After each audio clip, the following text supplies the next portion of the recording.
MCQ number 11. The resistance capital R is equal to V over I, where V is equal to 100 plus minus 5 volts and I is equal to 10 plus minus 0.2 ampere. What is the total error in capital R? तो again R, V और I में relation क्या होता है? According to Ohm's law R is equal to किसके बराबर होगा? V over I. Now percentage uncertainty in resistance is equal to, again voltage और करंट दोनों आपस में जो डिवाइड हो रहे हैं तो डिवीजन का रूल आपके पास क्या होता है? Percentage uncertainties are added. Hence यहाँ पे वोल्टेज की परसेंटेज अनसर्टेनिटी और करंट की परसेंटेज अनसर्टेनिटी आपस में क्या हो जाएंगी? ऐड। वोल्टेज में कितनी अनसर्टेनिटी आपको गिवन है? तो अनसर्टेनिटी यहाँ पे गिवन नहीं है, आपने इस क्वेश्चन में अनसर्टेनिटी को फाइंड करना होगा। और प्रीवियस आपको मैंने जब लेक्चर वीडियो में बताया था कि परसेंटेज अनसर्टेनिटी कैसे हम लोग फाइंड करते हैं, तो least count divided by measured value multiply by 100। अगर आप वैल्यू में देखें तो प्लस माइनस के बाद 5 लिखा हुआ है, 5 किससे डिवाइड कर देंगे? 100 के साथ और मल्टीप्लाई 100, तो ये आपके पास परसेंटेज अनसर्टेनिटी इन वोल्टेज आ गया।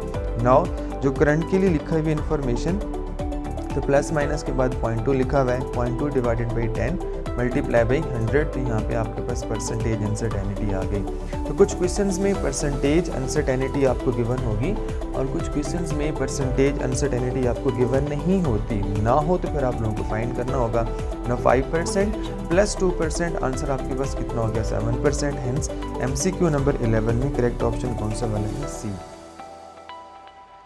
MCQ number 12.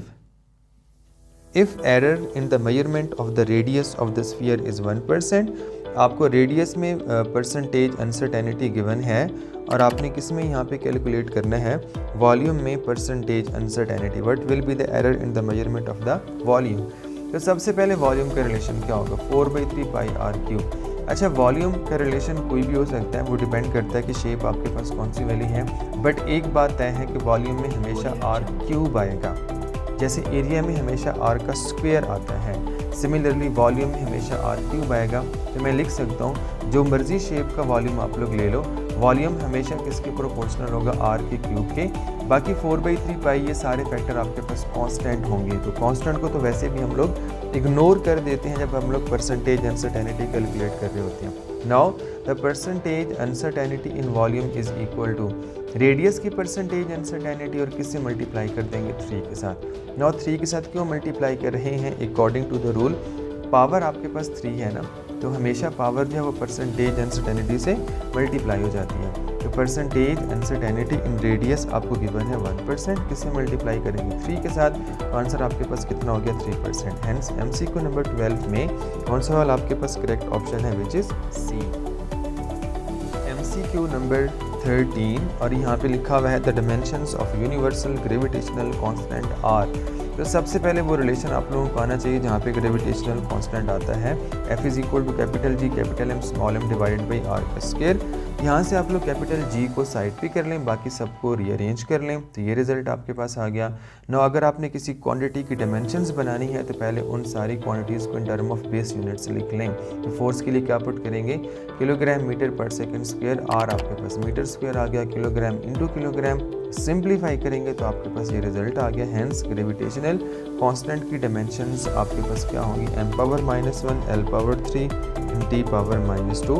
तो हेंस करेक्ट ऑप्शन यहाँ पे कौन सा वाला है? ए। अगेन अगर आप टाइम सेव करना चाहते हो तो जैसे मैंने प्रीवियस बताया था, कोएफिशिएंट ऑफ विस्कोसिटी है, प्लैंक्स कांस्टेंट है, ग्रेविटेशनल कांस्टेंट है, इन सारे यूनिट्स की, इन सारी क्वांटिटीज़ की डायमेंशंस आपको अगर पता होगी, पहले से आती होगी, मेमोराइज होगी, तो फिर आप इजीली इसको वहाँ पे सॉल्व कर सकते हो।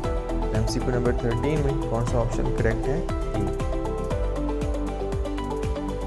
MCQ नंबर 14 यहाँ पे लिखा हुआ है consider the following equation of Bernoulli's theorem P plus rho GH plus 1/2 rho V square is equal to constant. The dimensions of K over P are same as that of which of the following? तो मैंने ये लिख लिया पहले P plus rho GH plus 1/2 rho V square is equal to capital K।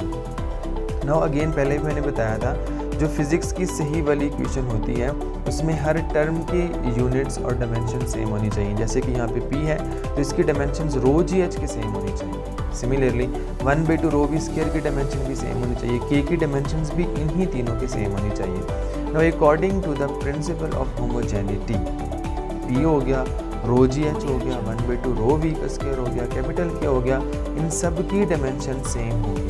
तो यहाँ पे एक ट्रिक यूज़ कर लेते हैं। अगर इन सारी क्वांटिटीज़ की टर्म्स की डायमेंशंस आपस में सेम है और हमने k ओवर p की डायमेंशंस फाइंड करनी है, तो k की डायमेंशंस और p की डायमेंशन सेम है। तो अगर k की डायमेंशंस और p की डायमेंशंस को डिवाइड करोगे तो is equal to no dimensions, because आपस में सारा कुछ कैंसिल हो जाएगा। अब ऑप्शन कौन सा वाला ठीक है? थ्रस्ट है, प्रेशर है, एंगल है, कोएफिशिएंट ऑफ विस्कोसिटी है। इनमें से कौन सी वाली वो क्वांटिटी है जिसकी डायमेंशंस नहीं होती, डायमेंशन लेस क्वांटिटी है? तो वो आपके पास है angle. Hence dimensions of angle भी डायमेंशन लेस, कोई डायमेंशंस नहीं है, और k ओवर p की भी कोई डायमेंशंस नहीं है। तो यहाँ पे करेक्ट ऑप्शन आपके पास कौन सा वाला होगा? सी।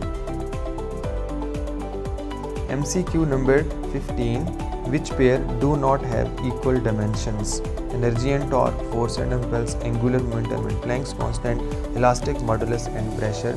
यहाँ पे आपके पास ऑप्शन है बी ठीक है, फोर्स और इम्पल्स। देखिए फोर्स की डायमेंशंस बनाएंगे तो वो mL/-2 आएगी।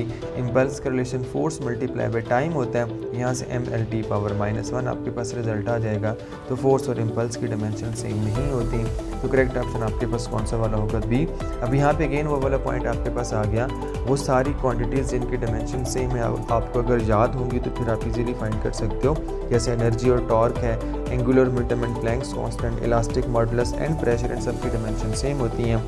तो फोर्स और इम्पल्स की डायमेंशन सेम नहीं होती। तो MCQ नंबर 15 में करेक्ट ऑप्शन कौन सा वाला आ गया? D. MCQ number 16, the number of significant figures in 0.06900। तो यहाँ पे आप सिग्निफिकेंट फिगर फाइंड करने के रूल यूज़ करेंगे। जैसे कि 1 से लेकर 9 तक सारे के सारे क्या होते हैं? सिग्निफिकेंट। तो 6 और 9 दोनों आपके पास सिग्निफिकेंट हैं। अब 0 के लिए प्रॉब्लम होता है, 0 सिग्निफिकेंट हो भी सकती है, नहीं भी। तो यहाँ पे देखें जो इन डिजिट्स के लेफ्ट पे ज़ीरोज़ आएंगे, जैसे ये 0 लिखा हुआ है और ये वाला 0 लिखा हुआ है, ये कभी भी सिग्निफिकेंट नहीं होते। 0 to the left of significant figures are not significant. तो ये दो तो काउंट नहीं होंगे, बट याद रखें अगर आपके पास कोई भी नंबर डेसिमल फॉर्म में है तो उसके राइट वाले 0 हमेशा सिग्निफिकेंट होते हैं। तो ये दोनों 0 सिग्निफिकेंट होंगे, 9 और 6 भी सिग्निफिकेंट है। टोटल सिग्निफिकेंट डिजिट्स आपके पास कितने हो गए? 4। हेंस MCQ नंबर 16 में करेक्ट ऑप्शन आपके पास कौन सा वाला है? B. The sum of the numbers of 436.32 to 27.20.301 तो इज़ इक्वल टू, यहाँ पे क्या लिखा हुआ है? In appropriate significant figure is. आपने इन सब को ऐड करना है और ऐड करके एक अप्रोप्रिएट आंसर बताना है। अच्छा, अब यहाँ पे एक प्रॉब्लम ये है, अगर आप इन तीनों को ऐड करोगे तो आंसर आपके पास एग्जैक्ट जो आएगा वो 663.821 आ जाएगा। तो यहाँ भी आपके पास वही वाला आंसर आ गया। नाउ क्या ये अप्रोप्रिएट सिग्निफिकेंट फिगर्स तक आंसर है या नहीं? तो इसके लिए रूल होता है, अगर आप बहुत सी क्वांटिटीज़ को आपस में ऐड कर रहे हो तो वर्डिंग हम लोग यूज़ करते हैं लीस्ट डेसिमल प्लेसेस। क्या मतलब? आप पहले में देखें तो 2 डेसिमल प्लेसेस हैं, दूसरे में 1 डेसिमल प्लेस है, तीसरे में 1, 2, 3, यहाँ पे 3 डेसिमल प्लेसेस हैं। तो कम से कम डेसिमल प्लेसेस किसी भी क्वांटिटी में, और वो कितने हैं? तो यहाँ पे है और वो सिर्फ 1 डेसिमल प्लेस है। तो आपका आंसर भी जो है वो सिर्फ 1 ही डेसिमल प्लेस तक रहेगा। इट मीन्स पॉइंट के बाद हम सिर्फ 1 ही डिजिट रखेंगे, बाकी सारे राउंड ऑफ कर देंगे।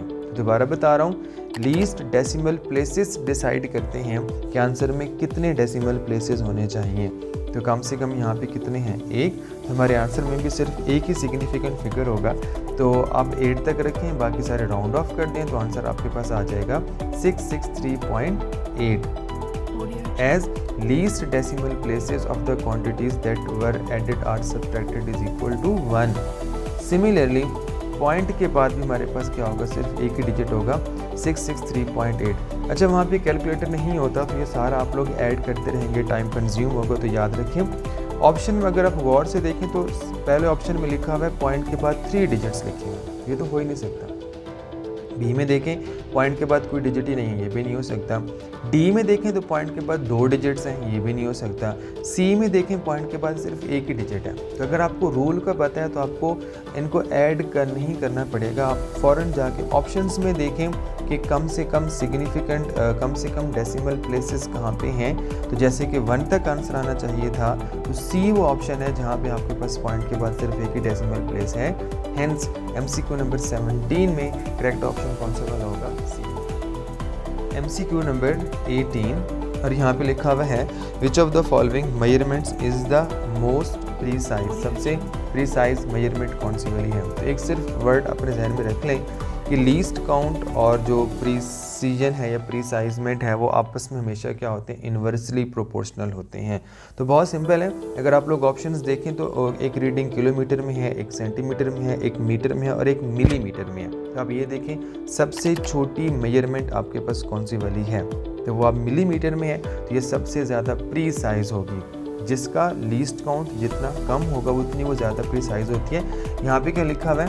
Here 5.00 millimeter is least measurement up to 2 decimal places. ये सबसे least measurement है, so it is more precise. Also, smaller least count value, the instrument is more precise. जिस इंस्ट्रूमेंट का लीस्ट काउंट स्मॉल होगा वो सबसे प्रीसाइज मेजरमेंट देगा, ये रूल है। मिलीमीटर सबसे लीस्ट मेजरमेंट है up to 2 decimal places, so it is more precise.